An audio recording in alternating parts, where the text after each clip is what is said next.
Now our second type is our foreclosure. Before we get into the foreclosure, let me give you our cheesy analogy. Our cheesy analogy is that us and your lender, we're your pilot and co-pilot. We're on a first-class airline and we're trying to get to your real estate goals, which is our destination.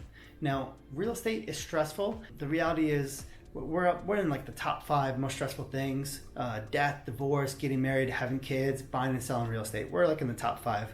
So with that in mind, there's gonna be some turbulence. We're gonna try to keep this as smooth as possible. That's a big part of what we do, but there still may be some little bumps. So when we're talking about a foreclosure, normally a foreclosure is a little bit more turbulent than a happy homeowner. I know there's less foreclosures out there, but just real quick, here's the idea. If someone maybe fell on hard times and could not afford their home, what do you think the chances are that they got the HVAC service, that they cleaned the gutters, that they did, cleaned out the drain at the bottom if there's a basement where the little drain thing is? All that normal kind of stuff that people do when they live in their home. Chances are pretty slim to none. Now you might be saying, but Brendan, man, I know this couple, they just took amazing care of their house, but they fell in hard times, they split up, lost their job, whatever. Okay, that's fine.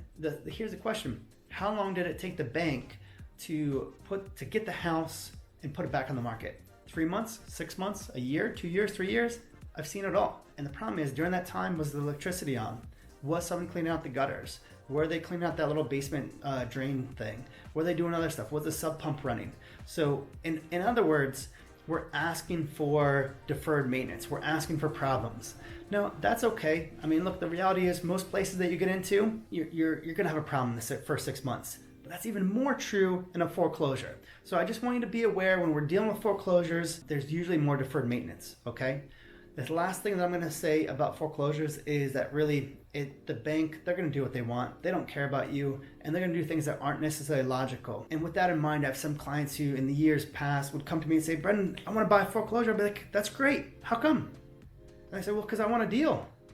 Here's what I would tell you is, just because it's a foreclosure does not make it a deal. It could be a deal, but just because it is, doesn't make it so.